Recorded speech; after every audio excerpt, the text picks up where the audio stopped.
The colony lay quiet beneath the pale glow of two suns. The air was still, heavy with the kind of silence that only follows sorrow. Houses of stone and metal curved along the valley, their walls worn by time and storms. Yet no voices rose from them. No laughter of children, no sound of music. It was a place where life had dimmed, where grief had taken root. Mira stood before her small home, a single hand resting against the cool frame of the door. Inside, the air smelled faintly of herbs and iron. The simple furniture remained untouched since the day her husband had left for the last battle. His chair still leaned near the table, his tools rested by the corner, and a half-finished carving of a bird remained where he had placed it. She could not bring herself to move them. Each item carried a memory, a part of him. To shift them would feel like erasing his presence, and Mira could not do that. Her husband was no more. The machines had taken him as they had taken many others. That truth weighed on her chest each morning when she opened her eyes and each night when she closed them. She carried the grief quietly, for her people were not ones to speak loudly of loss. They bore it in silence, letting it settle into their bones. Her child, little Soren, played near the corner with stones he had painted. He stacked them carefully, pretending they were ships sailing the wide sky. He was too young to understand the full truth, but Mira knew the day would come when he asked why his father never returned. She wondered what words she would have to find when that time came. The colony itself carried the same emptiness she felt inside. The streets were still clean and the garden still grew, but the spirit had faded. Her people had long since given up fighting the machines. Generations of defeats had taught them that resistance only brought destruction. So they had chosen survival instead. They worked quietly, harvested their crops, and gave what was demanded when the machines arrived. It was not living in the true sense, Mira thought. It was existing in a cage, only the bars were invisible and spread across the stars.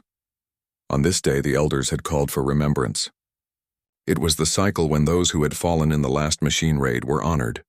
Families gathered in the square to place names into the memory stone. Mira carried Soren in her arms as she walked slowly toward the gathering place. Her steps were heavy, for this would be the first time she spoke her husband's name aloud in the ritual of farewell. The memory stone stood tall in the center of the square, its surface glowing faintly with the power of ancient crystal. Around it, the people formed a circle, each holding a small shard of light. The elders began to chant, their voices low and steady, calling the names of the fallen. Each name was followed by silence, as if the world itself paused to honor it. When her turn came, Mira stepped forward. Her voice shook, but she spoke clearly. I place the name of Jaren, my husband, who gave his life to shield this colony. May his light join the stars. She pressed the shard of light into the stone, and it was absorbed, adding to the long list of names already inscribed within. Soren clung to her, sensing her sadness even if he did not understand the words. She held him close, fighting the tears that threatened to escape. Around her, others did the same, each adding names, each carrying grief. It was a ritual that had become far too common. When the ceremony ended, the people dispersed quietly, returning to their silent homes. Mira stayed for a while, gazing at the glowing stone. It stood as a record of sacrifice, but also of despair. The names were countless, and the machines continued to claim more each cycle. She wondered how long it would take before the entire colony's names were etched there. As she turned to leave, she noticed movement at the edge of the square. A figure stood apart from the others, not a member of her people. He was taller, broader, his stance different. His clothing bore the marks of travel, dust clinging to it, and his face was shadowed by the brim of a worn cap. Mira paused, her hand tightening on Soren's shoulder. The figure stepped forward, and she saw his features more clearly. His skin was pale compared to her people's warm tones, and his eyes carried a sharpness she was not used to. He was human. Whispers rose among the others who noticed him as well. Humans were rare in this region. They came sometimes as traders or explorers, but they did not stay. They moved quickly across the stars, always chasing something new. Yet this one lingered. He stood silently, his gaze fixed not on the market stalls or the gardens, but on the memory stone itself. His expression carried a weight that Mira recognized. He too knew loss. Later that evening, as Mira prepared a simple meal for herself and Soren, there was a knock at her door. It startled her, for visitors were rare. She opened it cautiously and found the human standing there. "My name is Thomas," he said, his voice firm yet calm. "I came to offer respect for those who have fallen." "I did not mean to intrude," Mira hesitated. Hospitality was still a value among her people, though grief often made them withdraw. She nodded slowly and stepped aside. "You may come in." Thomas entered, looking around the modest home. His eyes lingered on the carving of the bird, then on Soren playing quietly by the corner. He removed his cap, holding it respectfully in his hands. "I was told the machines came here not long ago," Thomas said softly. "They did," Mira replied, "and they will come again." "They always do?" He nodded as if he already expected that answer. "On many worlds I have seen the same, but I have also seen people stand against them." Mira's gaze hardened. "Stand against them?" "My husband tried." "Many tried. They are all gone. Fighting only brings more death." Thomas did not argue. Instead, he lowered his head. "I understand. I only wish to say that their sacrifice was not meaningless, even if it feels that way now." His words surprised her. Outsiders rarely spoke with such weight about her people's pain. Most only shrugged and said it was the way of things. But this human spoke as if he carried the loss personally. She studied him for a long moment before finally offering him a seat. That night, Thomas told her little about himself. Only that he was a soldier once from Earth and that he had walked away from many battles. He carried scars, both seen and unseen. He spoke of the stars, of distant places where humans still fought with whatever they had. Mira listened, though her heart remained guarded. When he left, he bowed slightly to her and to Soren, then stepped out into the quiet streets. Mira stood by the door, watching his figure fade into the darkness. She did not know why he had come to their forgotten colony, nor why he chose to stay instead of passing through, but something in her chest stirred, something she had not felt since before her husband's death. Hope was a fragile thing, easily broken. Yet that night, as she tucked Soren into bed and gazed out at the stars, she felt its faint spark. A human had come to stand by their memory stone, and somehow that seemed to matter. Morning light spilled across the valley as the twin suns rose. Mira walked out of her home, carrying a basket of dried roots for trade. The colony square was already alive with quiet movement, though it was not the lively kind one might expect in a market. People spoke softly, eyes always wary of the sky, as if expecting the machines to descend at any moment. It had become habit for them to live with caution. She noticed him again. Thomas, the human soldier, was not walking through the market like a trader, nor sitting idly as a traveler might. He was at the edge of the settlement, kneeling beside the broken defense towers. These tall structures had once been proud guardians of the colony, built long ago when her people still believed in resistance. Their outer shells remained, but their power had been left to die. The elders had declared long ago that repairing them was pointless. Machines were too strong, too many. The towers would only anger them. Yet there Thomas worked, sleeves rolled up, hands blackened with grease and dust. He moved with careful skill, checking wires and crystal cores as though he had studied them for years. A small group of young ones had gathered nearby, watching with curious eyes. Mira paused at a distance. She could hear some of the elders muttering, "He does not understand. He will bring trouble upon us. The machines will see the towers glow and they will punish us." Thomas lifted his head at their words. His voice was steady, not harsh. "If the towers shine again, they will not be a sign of trouble. They will be a sign that you are not helpless."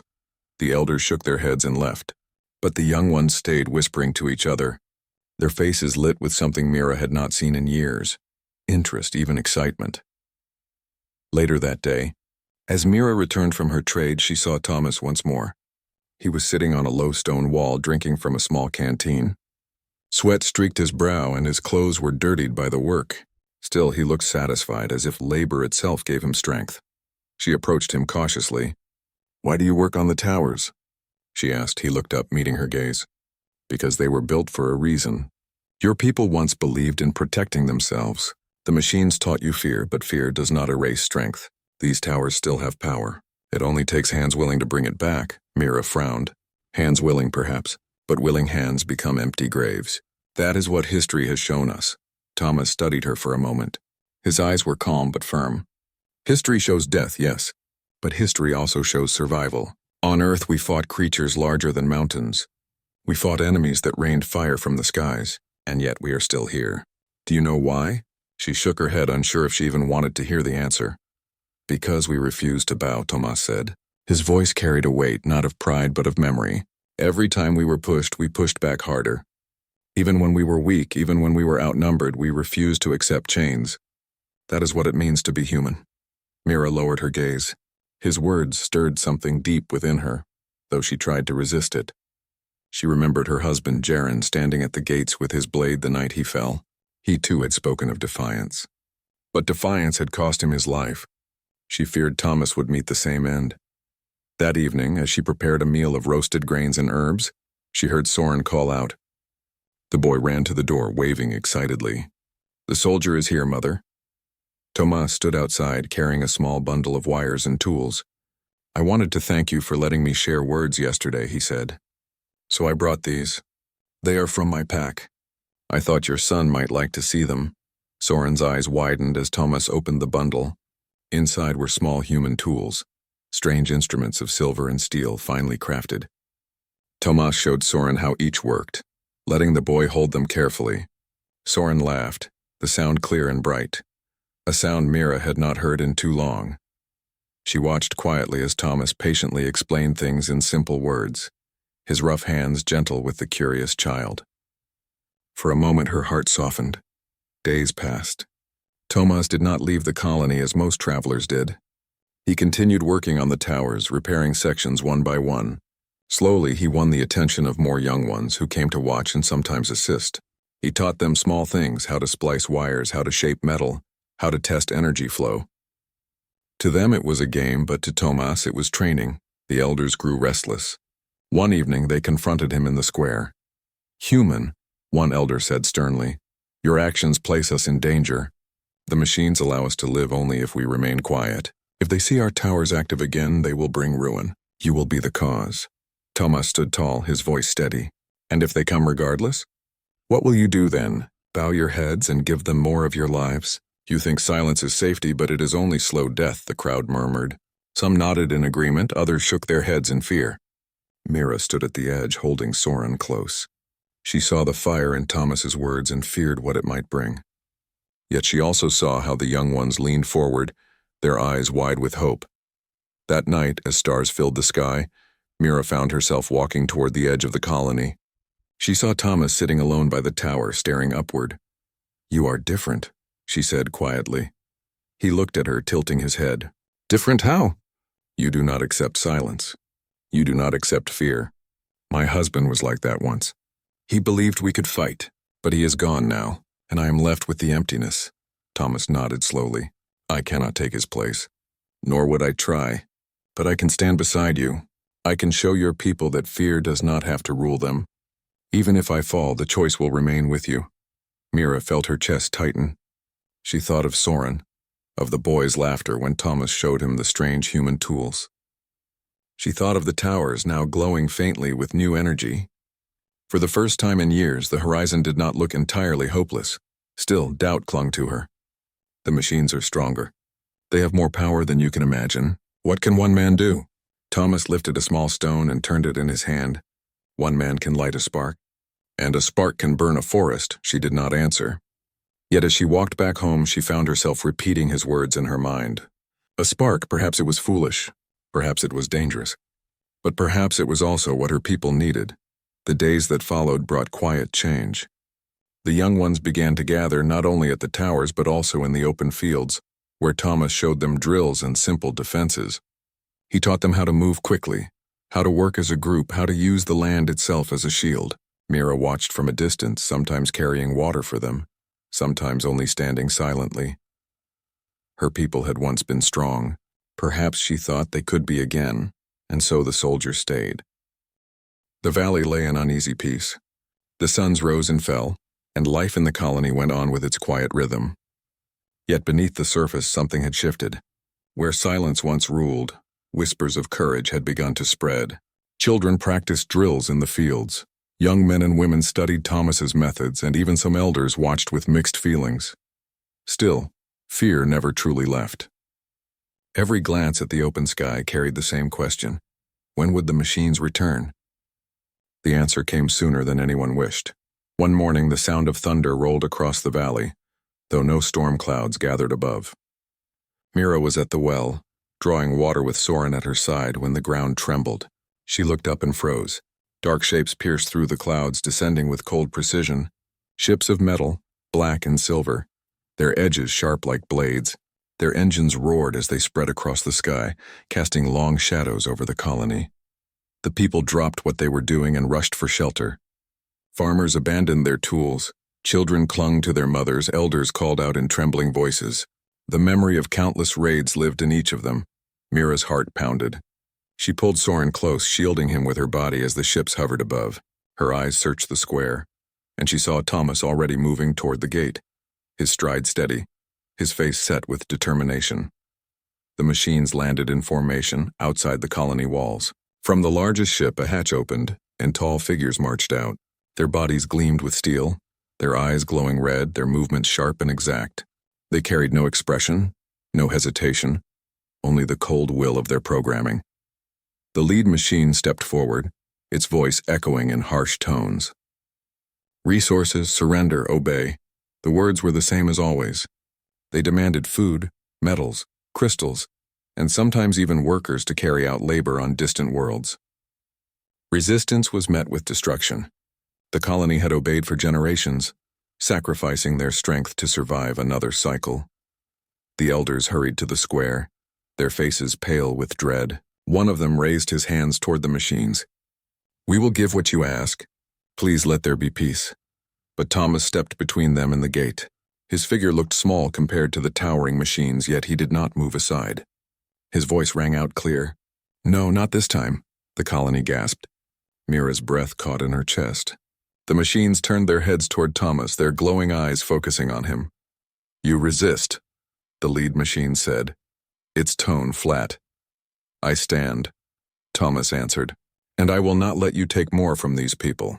The elder beside him grabbed his arm in panic. "Do not speak for us, human. You will bring destruction." Thomas shook him off gently but firmly. "You speak of peace, but what you call peace is only slow death. You give them your strength, your lives, piece by piece, until nothing is left. That is not peace. That is surrender." The young ones, those who had trained with Thomas, stood frozen at the edge of the square. Their eyes were wide, torn between fear and the fire he had planted in them. The lead machine raised its weapon arm, energy pulsing at its core. Surrender or be erased. For a moment all was still. The colony held its breath. Then Mira stepped forward. Her hands trembled, but she forced her voice to rise. "My husband gave his life in battle. He believed we were not meant to live as slaves. I believed his death was in vain, but now I see it was not. If this human has the courage to stand, then so must we."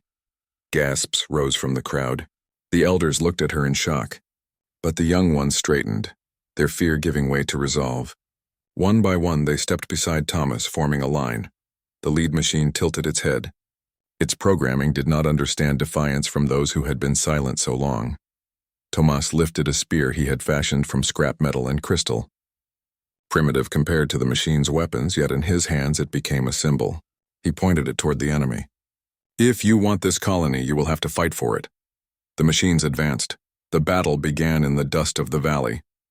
The machines fired beams of light, scorching the earth, but Thomas and the young ones used the land to their advantage. Trenches and barriers, dug in secret during training, shielded them from the worst. Stones rolled from the hills, triggered by hidden levers, smashing into the enemy lines.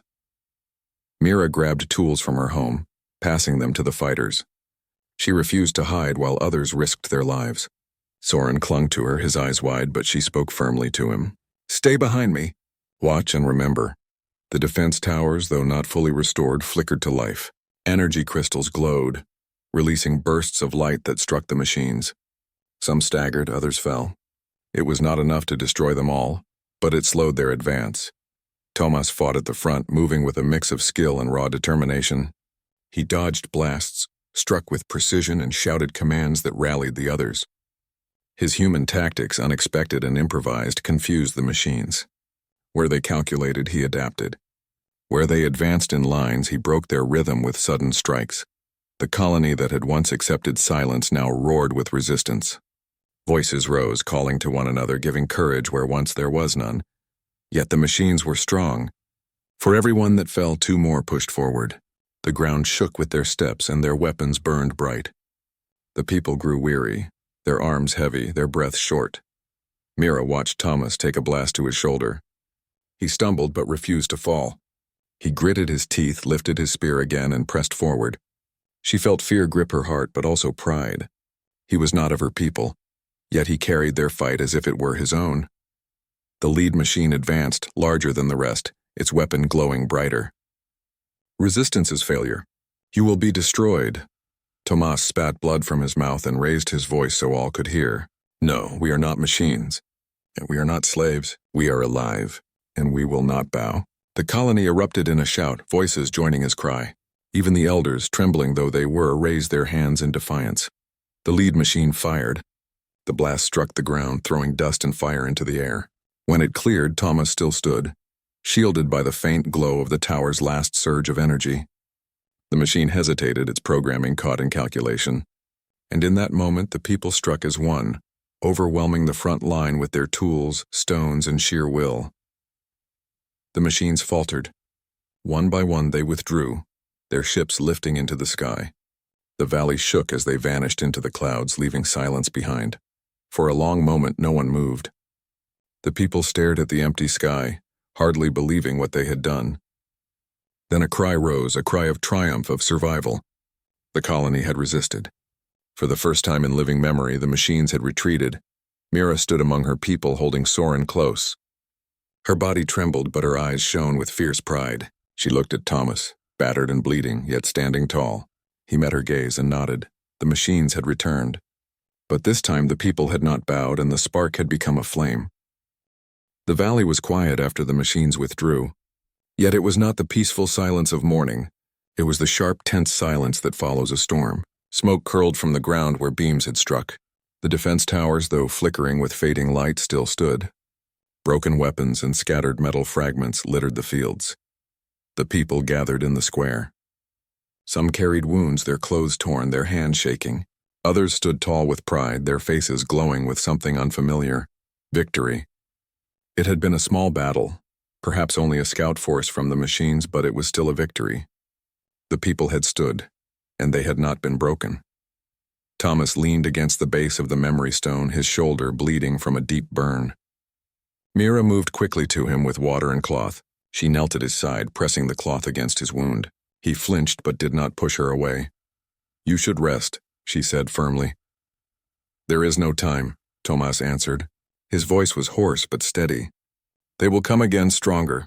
They will not accept this defeat. Mira looked at him, her eyes filled with both fear and resolve. Then we must be ready. The words surprised even her. Days ago she would have begged him to stop, to avoid angering the machines. But something had changed within her. When she saw the young ones fighting, when she heard the colony's voices rising together, she felt strength she thought was gone forever. The elders debated in the council hall. Some wanted to surrender once more when the machines returned, believing the earlier retreat to be a mistake they could correct with obedience. But others, inspired by Thomas's courage, spoke for continued resistance. For the first time in generations, the colony was divided not by fear but by choice. That evening, Thomas gathered those willing to fight near the western gate. The suns dipped low, painting the sky in hues of orange and gold. The shadows stretched long and the cool of night began to settle in. It was there at dusk that they prepared for what was to come. The young ones trained with spears, shields, and stones. Farmers brought tools sharpened for defense. Mira carried water to the fighters, watching as Soren ran small errands, his little legs moving quickly to fetch cloth and rope. He was too young to fight, but he wanted to help in any way he could. Tomas moved among the people, giving instructions. He showed them how to form lines, how to move as one, how to strike together. He spoke calmly, his voice carrying over the fields. You do not need perfect weapons. You need courage and unity. Machines are strong, but they cannot understand spirit. They cannot understand a people who refuse to fall. The defense towers hummed faintly, their crystals glowing weakly. Thomas had worked tirelessly to restore them, but they were old, their power limited. Still, he believed they could give the colony one more chance. As the sun sank lower, a scout rushed from the hills. His face was pale, his breath uneven. They come, he cried. The machines come again. Many ships larger than before. The air grew heavy with dread. The people turned their eyes to Thomas. He stood tall, his expression steady, though his body carried pain. Then this is the night we show them who we are. he said. Mira felt her heart pound. She gathered Soren close, whispering to him to stay behind the lines. Her hands trembled, but she did not hide. She stood among the others, her face lifted to the sky. The machines descended as the last light of the suns faded. Their ships blotted out the stars, their engines shaking the ground. They landed in formation, larger and more numerous than before. From their ranks poured soldiers of steel, their glowing eyes scanning the valley. The lead machine's voice thundered. Resistance will end. Obey or be erased. Tomas stepped forward, spear in hand. His voice rang out firm and unyielding. We are alive. We will not bow. The colony roared with him, their voices rising like a storm. The battle began at dusk. The machines advanced, their weapons blazing.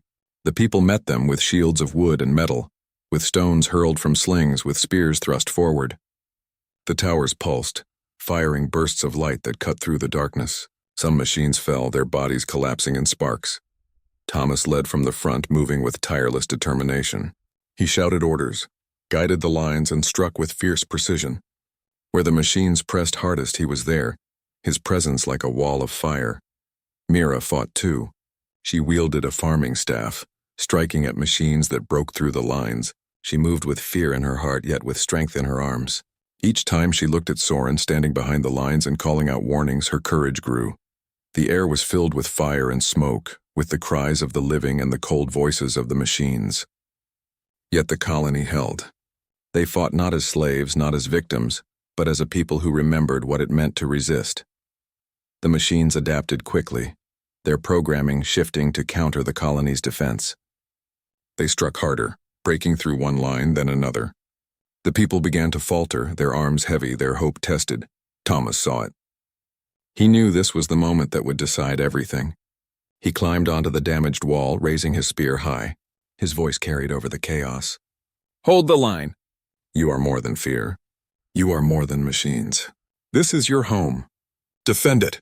The words struck like fire in the hearts of the people.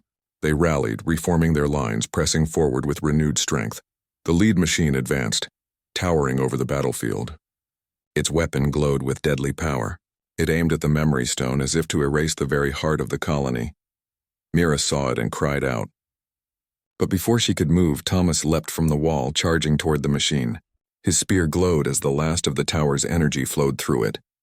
With a shout that echoed across the valley, he drove it into the machine's chest. Light exploded, blinding and fierce. The machine staggered, sparks flying, then collapsed to the ground. The battlefield froze for a heartbeat. The other machines faltered, their ranks confused by the loss of their leader. The people seized the moment, pressing forward with cries of defiance. One by one, the machines fell back. Their ships lifted into the sky, carrying them away into the darkness. Silence returned, broken only by the sound of heavy breathing and the crackle of fire. The people stood among the ruins, their bodies battered, their hearts pounding. But they still stood. Mira rushed to Thomas.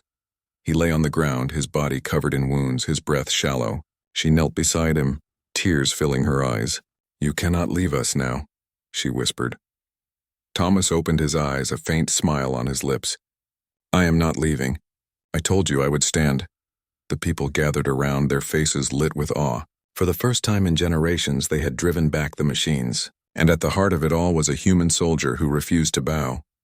The night deepened, stars filling the sky. Fires burned low and the wounded were tended. The colony, though scarred, was alive. They had not only survived, they had fought and they had won. At the edge of the field, Mira stood with Soren, watching Thomas rest. The boy's eyes were wide with admiration.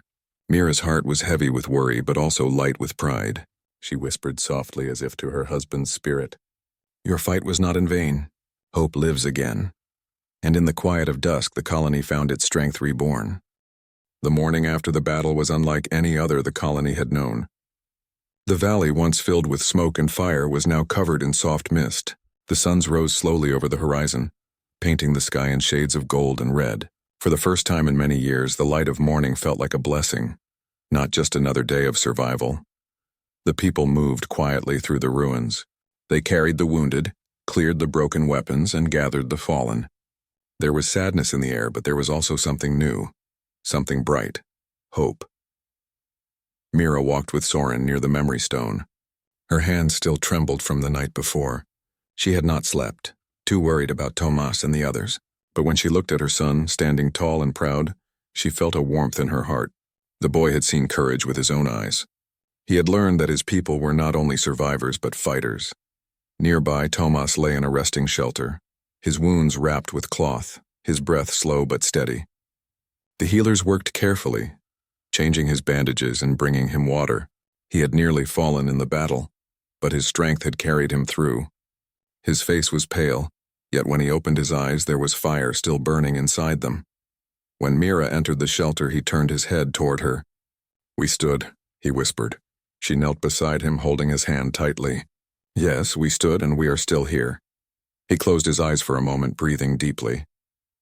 It was not only me. It was all of them. They remembered what it means to be alive.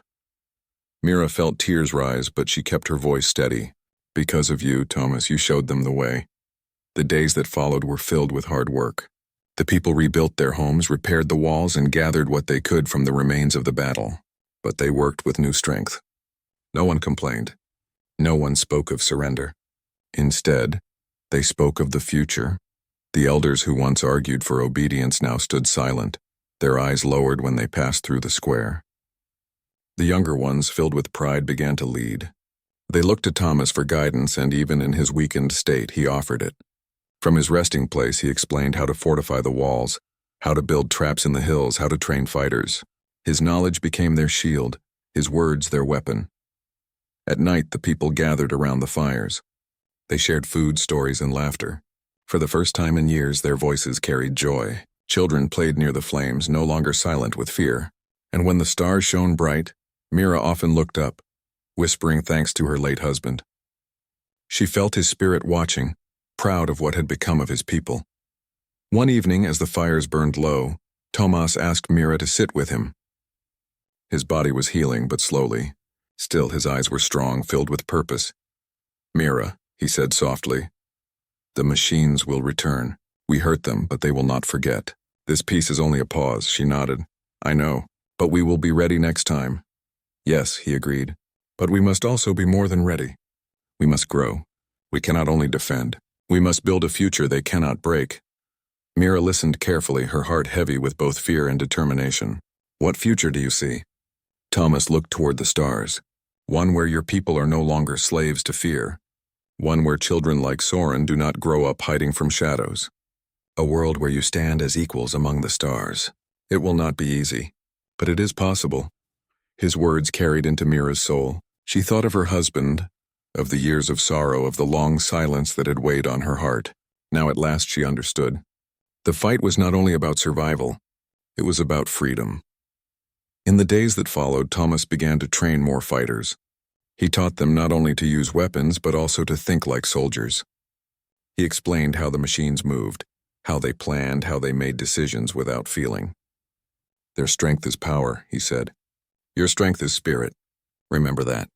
The people practiced day after day. They built wooden shields stronger than before. They crafted new weapons from metal scraps. They even learned to repair one of the smaller captured machines, turning it into a tool for defense. Mira took part in the training too. She no longer stood only behind the fighters. She held a spear, moved with purpose, and taught the younger ones how to stand together. When Soren watched her, his eyes shone with pride. He no longer saw his mother as only someone who had lost. He saw her as someone who fought. One afternoon, a group of scouts returned from the hills with news. "The machines have not returned," they said. "But their ships move in the skies far beyond the valley. They are watching."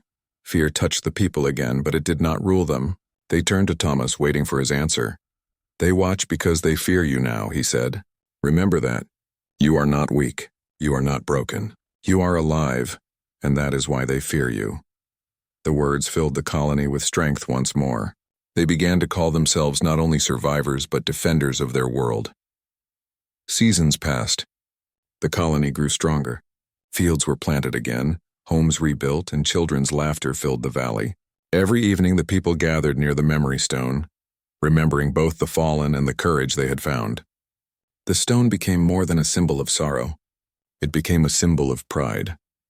Mira often stood there with Soren, her hand resting on his shoulder. She whispered to him about his father, about the sacrifice he made. and about the soldier who came after, who stood with them when all seemed lost. One clear night, as the stars blazed bright, Thomas stood before the people. His wounds had healed, though scars remained across his body. His voice carried through the valley, strong and unwavering. "You are no longer a people who bow," he said. "You are no longer afraid. The machines may return, but when they do, they will not face slaves. They will face a people who fight for their home, for their children, for their future. Remember this. You are not alone. Humanity stands with you." The people erupted in cheers, their voices shaking the valley. They raised their hands, their weapons, their hearts.